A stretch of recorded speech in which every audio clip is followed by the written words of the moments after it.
Bienvenue dans cette info le soir. Voici les titres.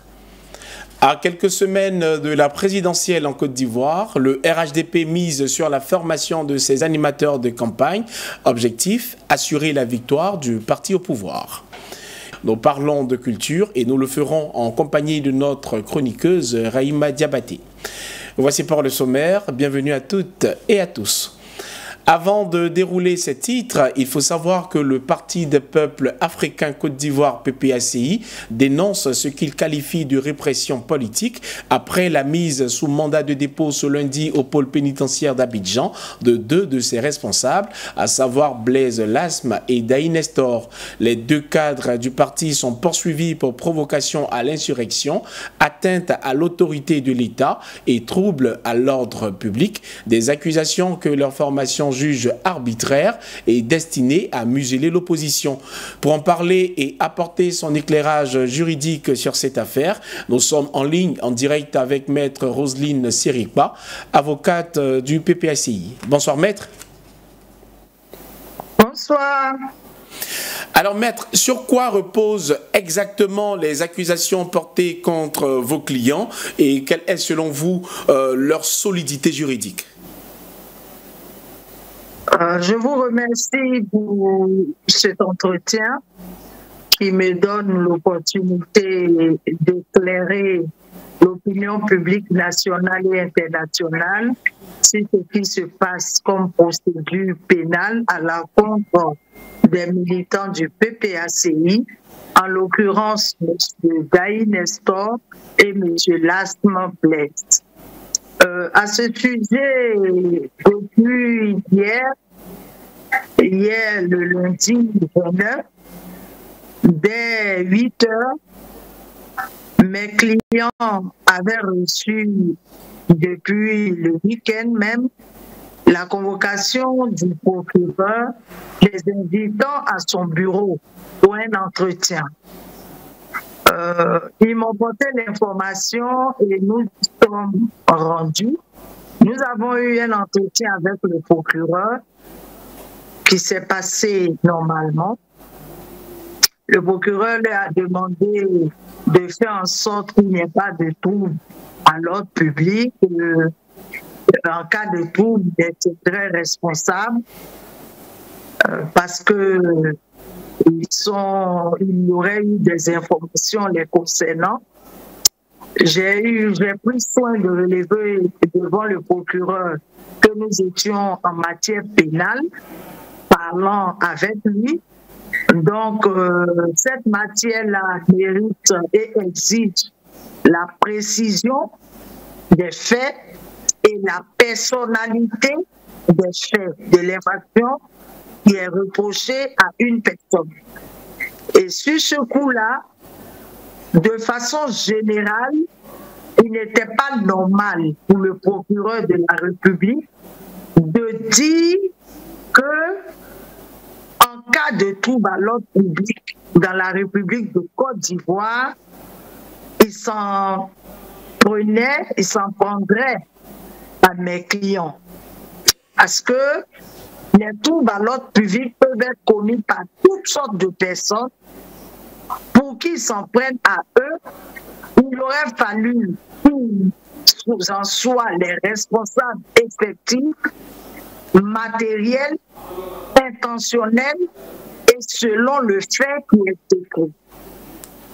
Le procureur nous a retenté, il n'en dirait pas plus, parce que j'ai demandé qu'il nous précise les informations qu'il détiendrait à l'encontre de mes clients afin qu'ils fassent attention comme il me le demande. Il a dit que non, il n'en dirait pas plus et c'est juste des conseils qu'il veut leur donner pour leur demander de veiller à ce que la situation assez fragile, assez sensible de la Côte d'Ivoire actuelle, il n'en soit pas des auteurs de troubles par la suite. Alors, maître, finalement, ils ont été déférés. Hein? C'est quoi l'interprétation? Oui, mais avant de sortir du bureau du procureur, c'est là que le procureur a dit que de tous, M. Daï Nestor et M. Lasme Blaise devaient se rendre à la préfecture de police pour se faire auditionner et que c'est là-bas que nous aurons en long et en large la teneur de ce qu'ils leur reprochent. C'est ce que nous avons fait librement. J'y suis allée avec mes clients que j'ai assistés depuis, je peux dire, toute l'après-midi, de 11h midi jusqu'à 2h du matin. Je les ai assistés à la préfecture de police. Ils ont été auditionnés. Et que ce soit M. Lasme Blaise et M.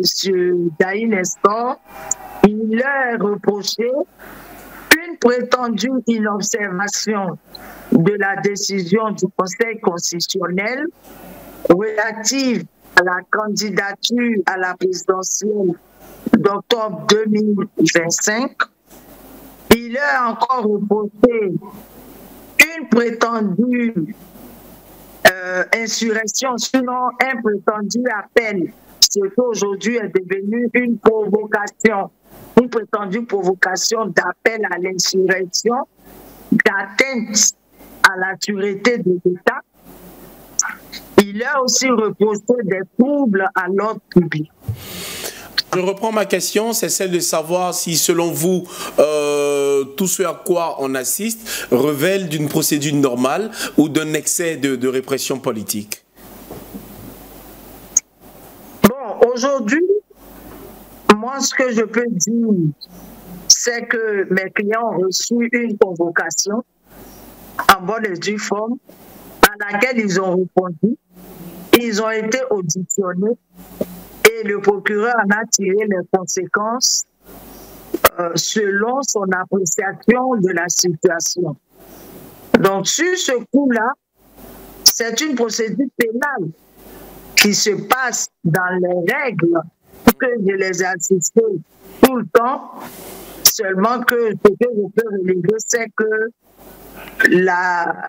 l'audition a été un peu trop longue que prévu, que normalement, pour ce qu'on leur reprochait, on n'avait pas besoin de nous tenir à la préfecture de police de pratiquement 15 heures jusqu'à 2 heures du matin. Alors, ça, je ne vais pas trouver ça normal. Mais pour une procédure contre des hommes politiques qui sont, il faut s'y attendre à tout moment et c'est le procureur qui apprécie l'opportunité des poursuites. Voilà.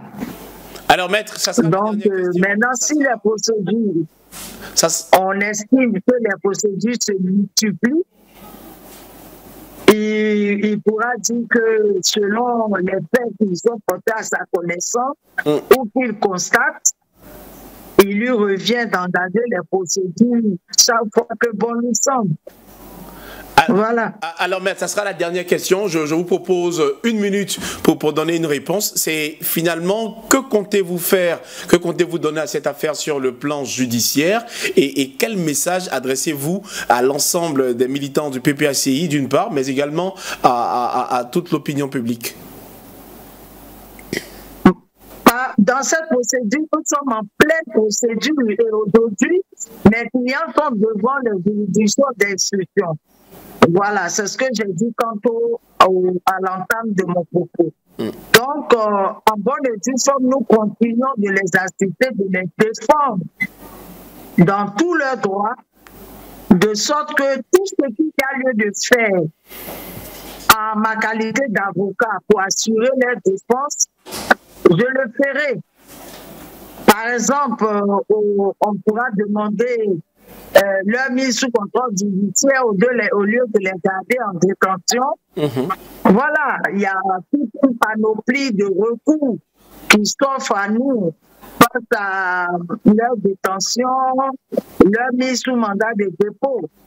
Donc, nous allons actionner toutes ces voies-là pour les défendre. Merci à maître Roselyne Sirikba. Je rappelle que vous êtes avocate du PPACI et avec vous nous avons échangé sur la mise sous mandat de dépôt des messieurs Daï Nestor et Blaise Lasme, tous deux cadres du PPACI. Nous poursuivons cette édition. Pendant que l'opposition dénonce ce qu'elle considère comme une répression visant à réduire ses voix au silence, le camp présidentiel, lui, affine sa stratégie électorale.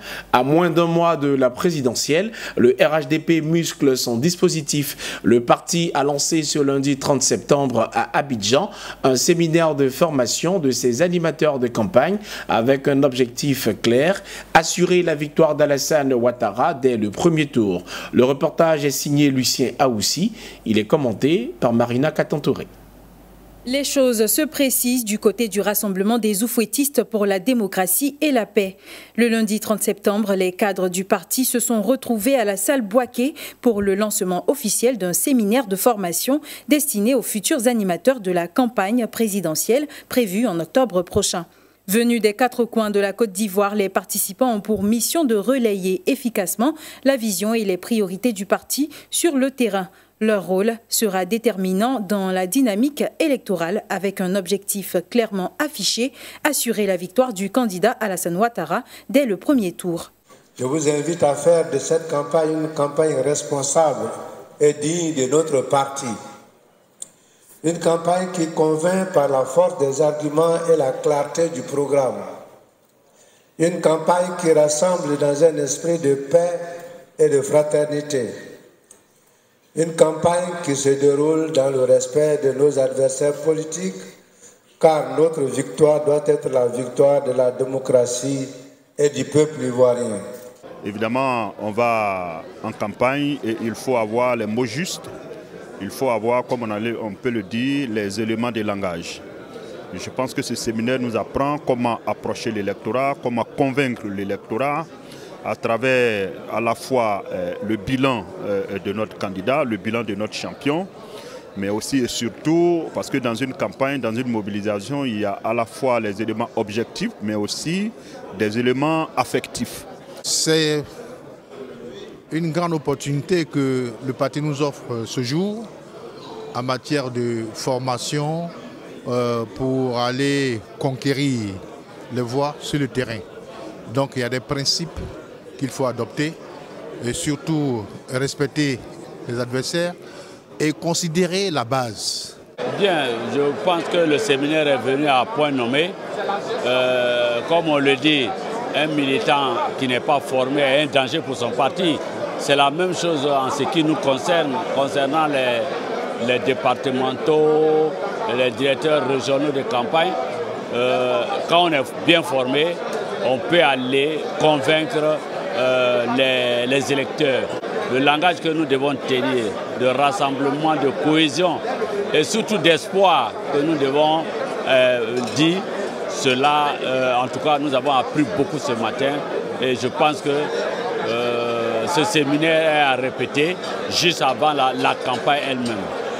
Ce séminaire marque une étape clé dans la stratégie de conquête du RHDP. En formant ses troupes dès à présent, le parti montre sa volonté de s'inscrire dans une campagne offensive, structurée et orientée vers une victoire sans appel. À moins d'un mois de l'élection présidentielle du 25 octobre prochain, la gendarmerie nationale renforce son dispositif de sécurisation du processus électoral. Ce mardi, au camp d'Agban à Abidjan, le commandant supérieur de la gendarmerie nationale, le général de corps d'armée Alexandre Apalo Touré, a rencontré les commandants de région, de légion, de compagnie ainsi que les officiers supérieurs venus de tout le pays. L'objectif étant de donner les dernières instructions pour garantir un scrutin apaisé, tout en rappelant que la mission des gendarmes est de protéger les populations et de permettre à chaque citoyen d'exercer son droit de vote en toute sérénité. Nous retrouvons encore Lucien Aoussi et Marina Katantoré. À moins d'un mois de l'élection présidentielle du 25 octobre prochain, la gendarmerie nationale renforce son dispositif de sécurisation du processus électoral. Ce mardi, au camp d'Agban à Abidjan, le commandant supérieur de la gendarmerie nationale, le général de corps d'armée Alexandre Apalo Touré, a rencontré les commandants de légion. commandants de compagnie et de brigade, ainsi que des officiers supérieurs venus de tout le pays. Face aux responsabilités de l'institution, il a donné les dernières instructions liées au processus électoral. Monter le niveau de vigilance et d'engagement, mais aussi et surtout de rester correct, conformément aux principes de la gendarmerie nationale, de rester digne, de rester gendarme et de travailler loyalement. Mais en situation exceptionnelle, comportement exceptionnel. Vous avez donc remarqué qu'il va y avoir des déplacements, des personnes qui habituellement servent dans leur localité pourraient se trouver dans d'autres localités, c'est-à-dire qu'on pourrait partir d'Abidjan pour se retrouver à Daloa ou à Korogo, et ainsi de suite. Quand vous y arrivez, vous trouvez des hommes sur place, nos frères militaires ou policiers, tous ceux qui seront avec vous pour accomplir cette mission dans l'esprit des lois de la République. Vous devez pouvoir travailler avec eux. Le commandant supérieur a également exhorté ses hommes à conjuguer fermeté et attachement à la loi dans l'exercice de leur mission, avec un engagement fort en faveur de la République et de nos concitoyens. Apalo Touré les a invités à prendre de la distance avec les réseaux sociaux. Informer, ensuite vous faire renseigner au demeurant, vous connaissez la différence. Donc transformer rapidement l'information en renseignement. Donc pour cela, il faut pouvoir prendre des initiatives. Et quand cela peut vous affaiblir dans votre mission principale, vous rendez compte à votre chef, amener nos hommes à l'engagement effectif. Donc les patrouilles. Le général de corps d'armée a insisté sur le rôle central de la gendarmerie dans la prévention des troubles et dans la protection des populations. Cette rencontre de haut niveau s'inscrit dans une série de dispositions arrêtées par les forces de défense et de sécurité pour anticiper les éventuelles menaces liées au scrutin. À quelques jours du coup d'envoi officiel de la campagne présidentielle, les mouvements proches des partis politiques affûtent leurs armes. À Boaké, la chaîne citoyenne et républicaine ou encore CCR, un mouvement de soutien au RHDP, a effectué sa rentrée politique. Objectif affiché, prôner la cohésion, la fraternité et préparer une campagne apaisée. Oscar Kwasi y était, voici son compte rendu. Présidentielle 2025. Dans le cadre de l'élection présidentielle du 25 octobre prochain, le mouvement politique proche du RHDP, la chaîne citoyenne et républicaine, CCR, a procédé à sa rentrée politique à Boaké autour du thème « Mouvement et association de soutien du RHDP, quel mot d'ordre pour une campagne efficace et sans violence ?» Au cours de cette rentrée politique, Paul Dakio, enseignant à l'université Alassane Ouattara, premier adjoint au maire de la commune de Boaké, a animé une conférence sur le thème du jour.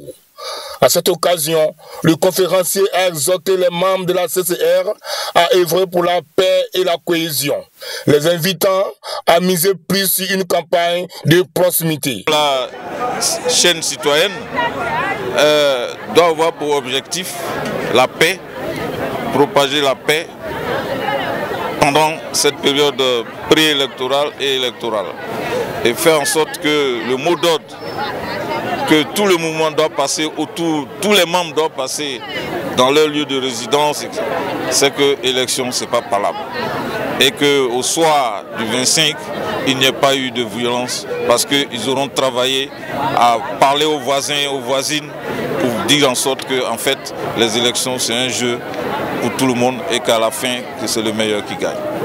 Pour des élections sans violence, le président de la CCR, Amadou Bamba, promet une sensibilisation de proximité pour une victoire sans pareil du candidat du RHDP au soir du 25 octobre 2025. Nous allons aller sur le terrain je veux dire, aborder nos concitoyens, leur demander d'aller à des élections, de ne pas donner dans la provocation, de ne pas donner dans, je veux dire, le verbiage creux, d'aller à l'essentiel. L'essentiel là, c'est que notre candidat, il gagne. Pour des élections sans violence, le président de la CCR, Amadou Bamba, promet une sensibilisation de proximité pour une victoire sans pareil du candidat du RHDP au soir du 25 octobre 2025.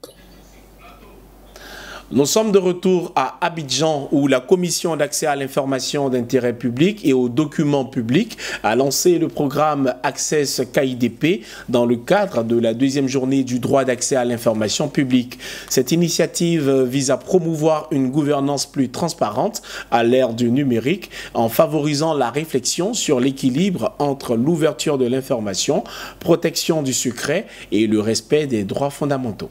Suivez. La Commission d'accès à l'information d'intérêt public et aux documents publics a inauguré ce lundi 29 septembre 2025 la deuxième édition de la journée du droit d'accès à l'information publique. L'événement s'est ouvert par une cérémonie officielle à l'auditorium de la primature, marquant le lancement du programme Access KIDP. Ce programme s'inscrit pleinement dans la dynamique de modernisation et de transformation de la KIDP. Il propose une approche innovante pour relever les défis de transparence et de gouvernance, avec pour ambition de faire du droit d'accès à l'information un levier stratégique du développement durable. La JDAIP Abidjan 2025 se tient du 28 au 30 septembre 2025 autour du thème « Accès à l'information d'intérêt public et aux documents d'intérêt général entre ouverture, protection du secret et respect des droits fondamentaux ». En lançant le programme Access KIDP, la Commission réaffirme sa volonté d'instaurer une culture de transparence tout en protégeant les droits fondamentaux et les intérêts stratégiques de l'État.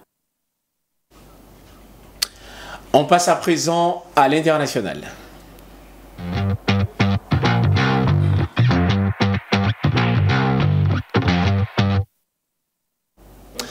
L'ancien président de la République démocratique du Congo, Joseph Kabila, a été condamné à mort mardi à l'issue d'un procès par contumace pour trahison devant la justice militaire.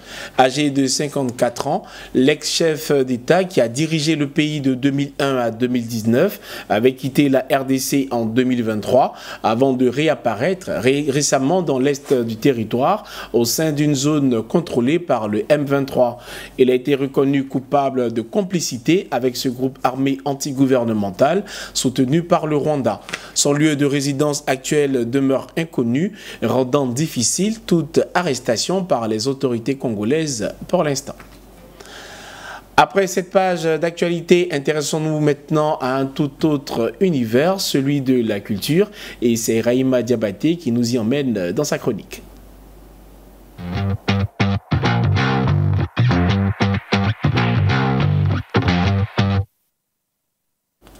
De retour sur le plateau en compagnie de Rahima. Bonsoir, merci d'être là. Bonsoir Daniel. Et nous ouvrons cette chronique justement en parlant du rappeur ivoirien Imra. Oui, tu l'as dit, hein, Imra, le roi de la drill ivoire, qui a donné un concert le samedi 27 septembre 2025 à la place cinquantenaire de Bamako. Un concert sauvage qui a réuni plus de 20 000 spectateurs. Et Daniel, il y a eu cette coupure d'électricité, mais tout s'est bien passé. Hein. Les fans de Chété, comme on le dit, sont restés pour leur idole. Je vais dire retour en image. Retour en image. On va regarder.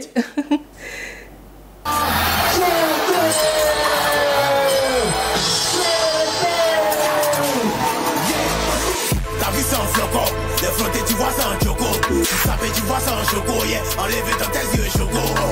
Ta vie c'est en flocon, les flottés tu vois ça en choco. Tu sapé tu vois ça en choco, yeah, enlevé dans tes yeux choco. Enlevé dans tes yeux choco, tapé les dents, enlevé les photos. Enlevé dans tes yeux choco, tapé les dents, tapé les dents, tapé les dents. Enlevé dans tes yeux choco, tapé les dents, enlevé les photos. Alors Rahima, comme on a vu sur les images, c'était un spectacle mais bondé de monde. Oui, il y avait du monde. Hein. Je l'ai dit, un concert sauvage. Ça a fait tout de suite penser au concert d'Abidjan, au parc des expositions. Il y avait aussi du monde. Et voilà, vive Imra. Vive Imra. Et on parle aussi de son featuring avec ce rappeur français. La Fouine, hein, c'est un featuring qui cartonne aussi, une chanson qui cartonne. Et le titre de la chanson, c'est Légende. Et la chanson le clip qui a été mis en ligne sur YouTube le 25 septembre cumule déjà plus de 2 millions de vues sur YouTube. Et voilà, on va regarder aussi. Hein. Voilà, ce sera bien. Les auréoles et le cœur il est froid comme à Montréal. Rien que ça fume et le vécu est trop réel. Trop de pétards ça t'allume au pluriel. Déterminé c'est pas la folie. On est des Aga mais au Koi. C'est Dieu donné où y a pas d'œil. J'ai vaincu les montagnes, j'ai pas peur des collines. T'as beaucoup à dire quand c'est toi qui paie. Dans la cabine je pense à mon père qui m'amenait voir la fouine en concert. Légendaire je suis comme... Alors, on assiste là à un très beau succès de Imra quand même. Oui, franchement. Et toi, est-ce que tu écoutes du Imra? Souvent.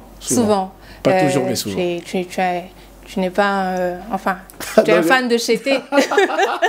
Tu es un fan de Chété. Et pour Imra, c'est un rêve qui se réalise. Hein, parce que la Fouine est son idole. Il le suit, il l'écoute depuis son bas âge et tout. Et son père même qui l'emmenait à des concerts de la Fouine.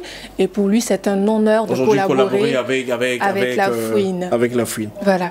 Alors, il y a un autre sujet au cœur de cette rencontre quand on parle de culture avec toi. Oui. On va passer de Imra à Fela Kuti et tu as véritablement quelque chose à nous dire là-dessus. Oui, entre le rap, la drill, l'afrobeat et aussi le jazz, il n'y a qu'un pas et tout. Et on va parler de cet événement, la 3e édition du Fela Day qui arrive à Abidjan. Quand on parle du Fela Day, c'est un hommage à Fela Kuti, le père de l'afrobeat qui a quitté ce monde, bien sûr. Là, on parle d'hommage. Et cet hommage qui lui est rendu dans plein de pays au mois d'octobre.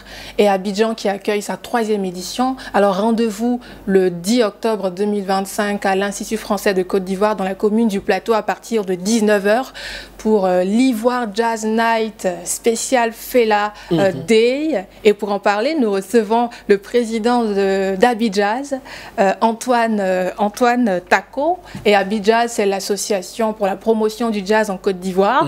Alors notre invité, nous avons deux invités. Deux invités. Il a à ses côtés Eddie Ahmed, saxophoniste, membre du groupe Erigny Jazz, qui sera sur la scène de l'Institut français. Soyez les bienvenus. Merci. Bienvenue. Merci. Bonsoir. Oui. Bonsoir. Daniel, comment je vois cet instrument? Je pense tout de suite à un live en fin d'interview.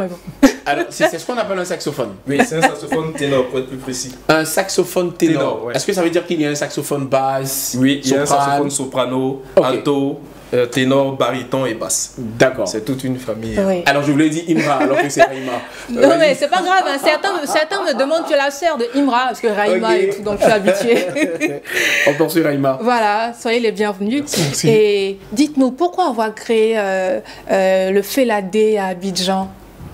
Fela représente quand même une figure importante dans l'histoire politique, mais aussi dans l'histoire musicale de ce continent.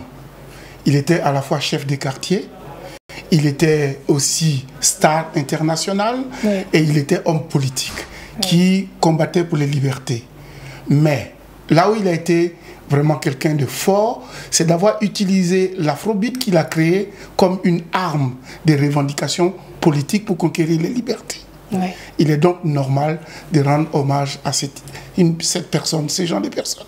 Et il y a surtout ce que cet hommage représente pour la scène musicale ivoirienne. Ah oui, la scène musicale ivoirienne ne pouvait pas rester à côté de cet hommage. Donc à l'instar des autres villes, notamment Lagos, New York, Paris, nous, Abidjan, nous organisons aussi cette célébration de Fela Kuti. Alors, on doit chercher à savoir ce qui va se passer. Il y a évidemment quoi au menu.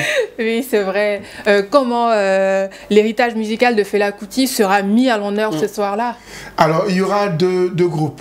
D'accord. Il y aura le Erigny Jazz dont vous avez parlé, dont le chef d'orchestre Eddie Ahmed Noucho est à côté. Il en parlera plus longuement.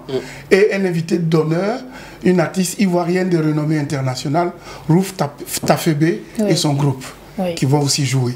Il y aura aussi d'autres. Ça sera géant. Oui. Et puis il y aura la jam à la fin, ce qu'on fait toujours. Permettre aux gens qui sont des spectateurs de partager la scène et de montrer ce qu'ils savent faire. Et aussi les nouveautés de cette édition. Les nouveautés de cette édition, c'est comme pour chaque édition, permettent à des artistes musiciens africains, ivoiriens, de donner une coloration spécifique au morceau de Fela Kuti. C'est ça qui fait la spécificité. D'accord. Alors, Eddie Ahmed, vous êtes saxophoniste, Fela Kuti, saxophoniste aussi. Qu'est-ce que ça vous fait on va dire, d'interpréter des chansons de cette icône? Pour nous, c'est vraiment un grand plaisir. Parce que, comme papa l'a dit tout à l'heure, Fela Kuti, c'est vraiment un modèle pour nous. Nous qui sommes jeunes musiciens, jeunes saxophonistes, qui évoluons donc dans ce domaine du jazz.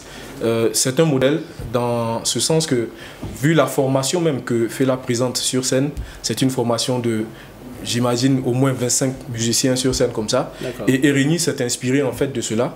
Et donc, à RNI, on compte au moins 17 musiciens sur scène.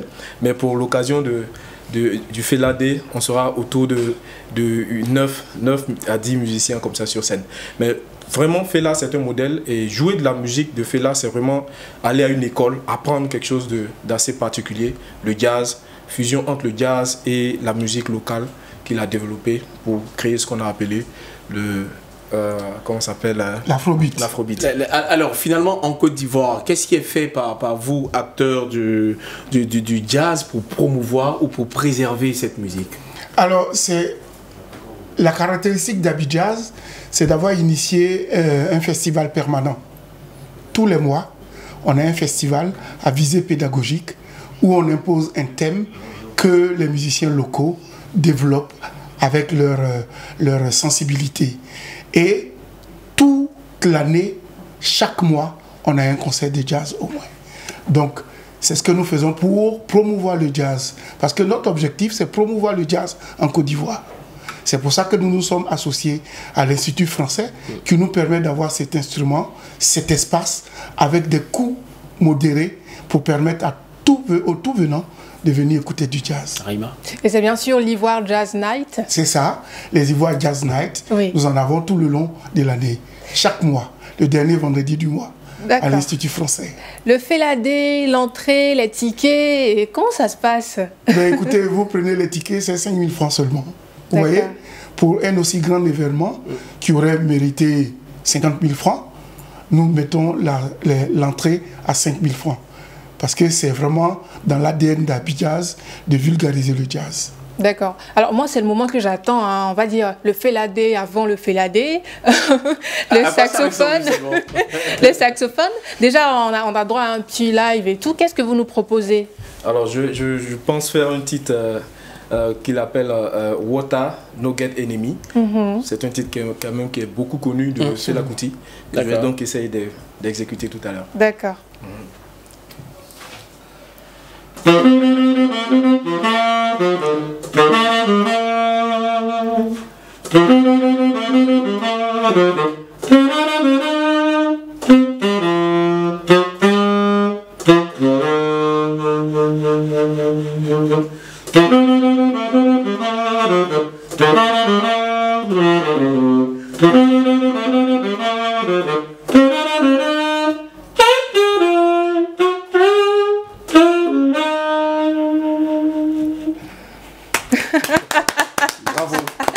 Ça donne quand même envie d'aller regarder. Je voudrais surtout ajouter que l'afrobeat, la personnalité, la coloration de l'afrobeat, c'est d'abord des tambours insurgés, une polyrythmie héritée du high life, une basse cyclique presque hypnotique et un dialogue entre le lead, le saxophone leader que représente Fela et les autres saxos, avec une pointe d'improvisation modale à la John Coltrane.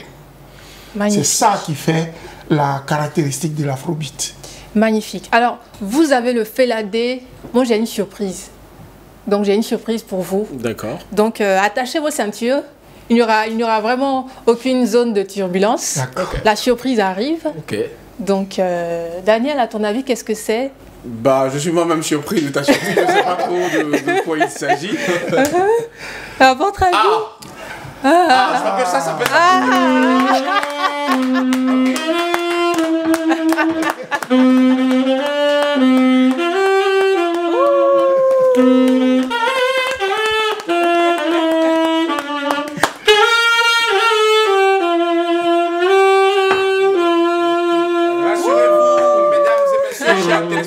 D'ailleurs, ce n'est pas l'anniversaire de Daniel Kodjo.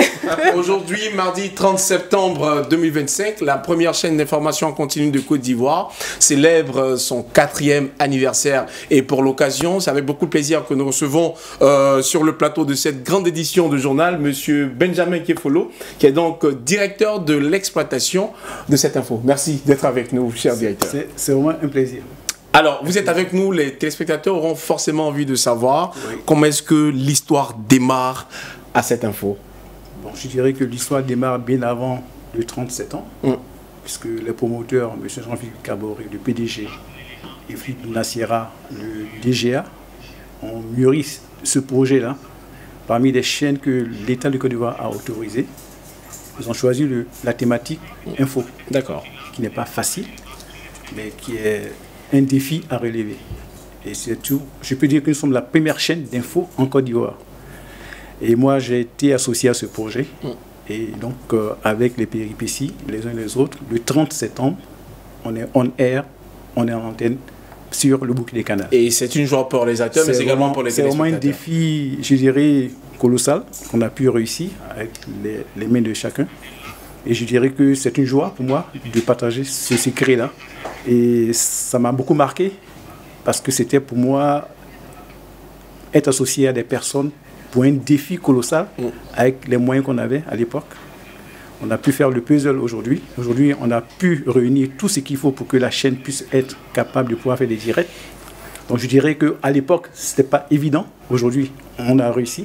Mais ce jour-là, c'est un jour pour moi qui m'a marqué. D'accord. Alors, la régie me fait savoir que nous avons les premières images lors de la création de ce média-là. Si vous êtes prêts, on y va avec Arija Sidibé.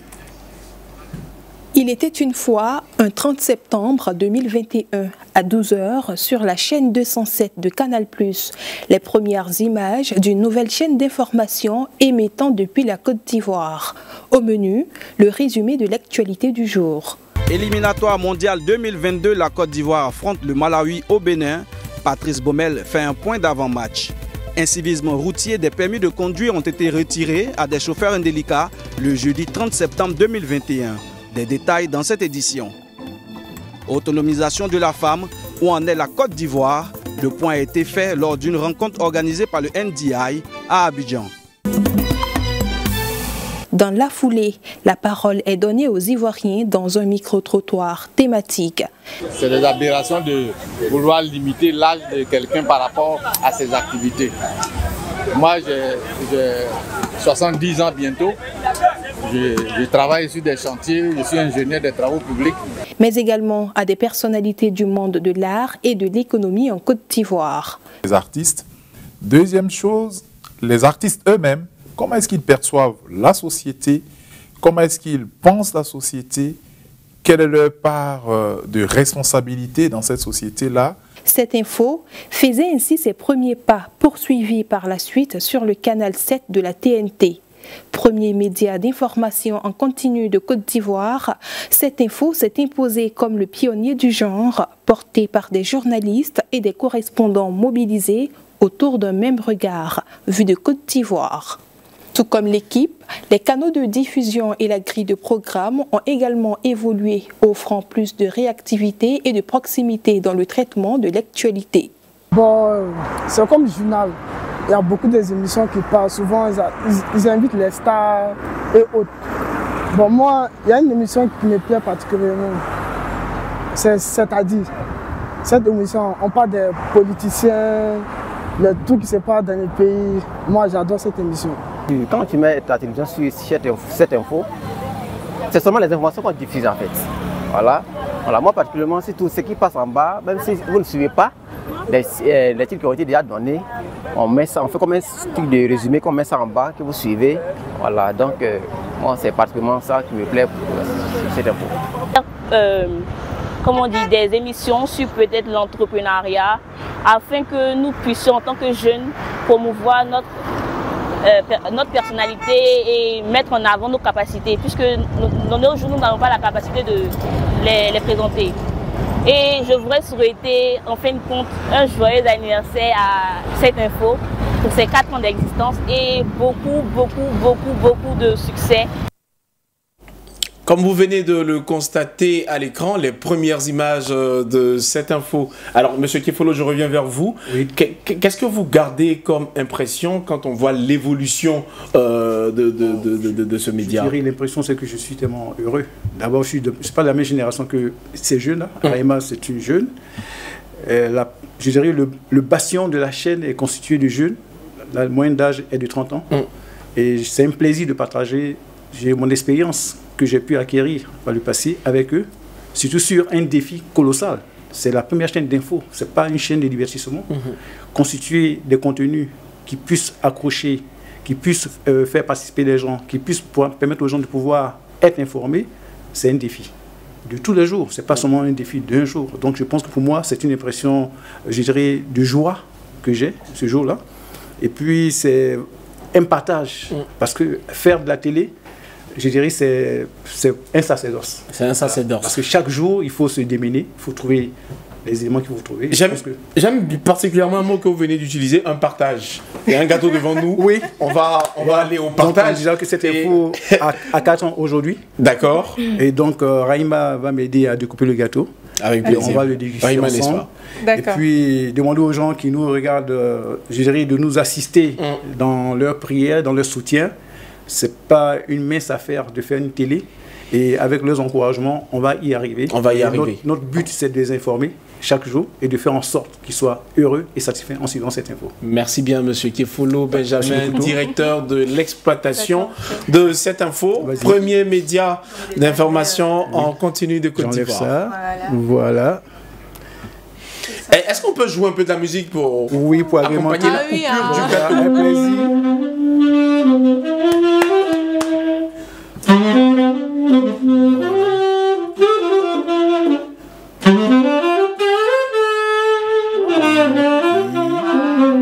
D'accord. Okay. On fait le rendu sur à côté là pour que je puisse donner à chacun. Voilà. Ok. Tu mets ça ici.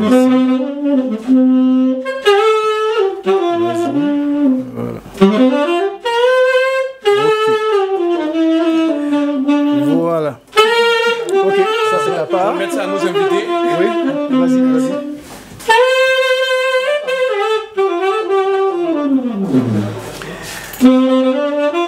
Voilà.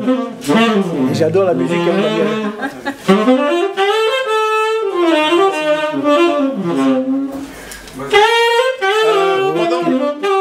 Voilà. Pendant qu'on joue, nous avons des collègues qui nous rejoignent sur le plateau. Oui, effectivement. Simplement parce qu'ils ont vu le gâteau à la télévision. Mais c'est un réel plaisir de vous avoir à m'écouter, très cher. On a Serge Kofi à ma droite, Mam Gay qui... Dans l'autre. Voilà. Qui quoi? Non, qui vient partager.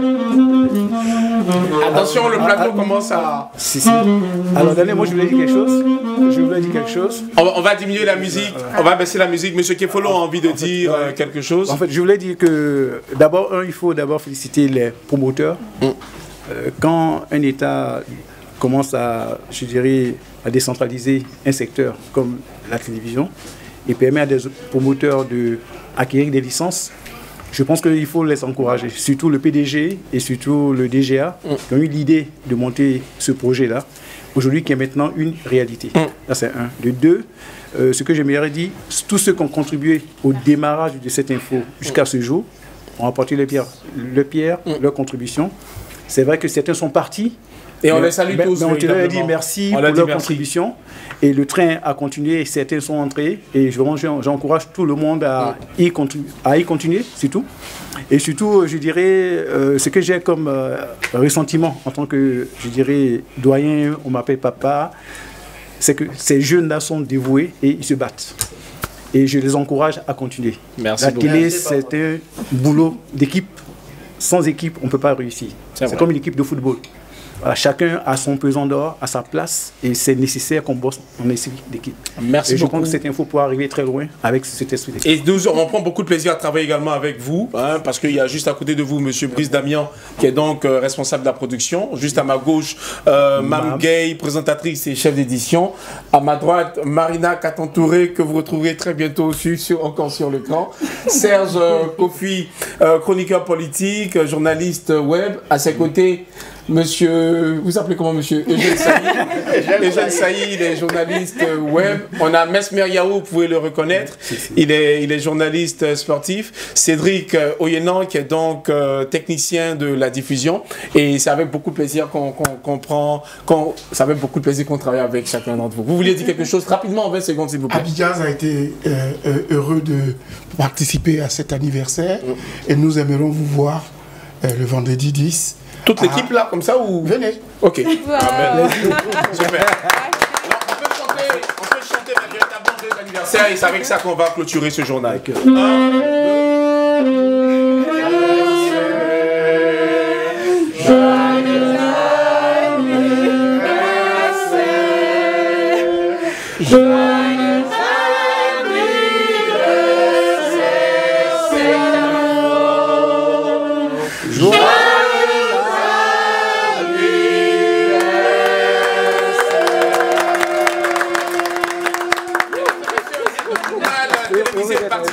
On vous dit au revoir, joyeux anniversaire chez vous, joyeux anniversaire chez nous. Au revoir, cette édition est terminée, merci de l'avoir suivi. À demain. À demain. C'est la partie attendue.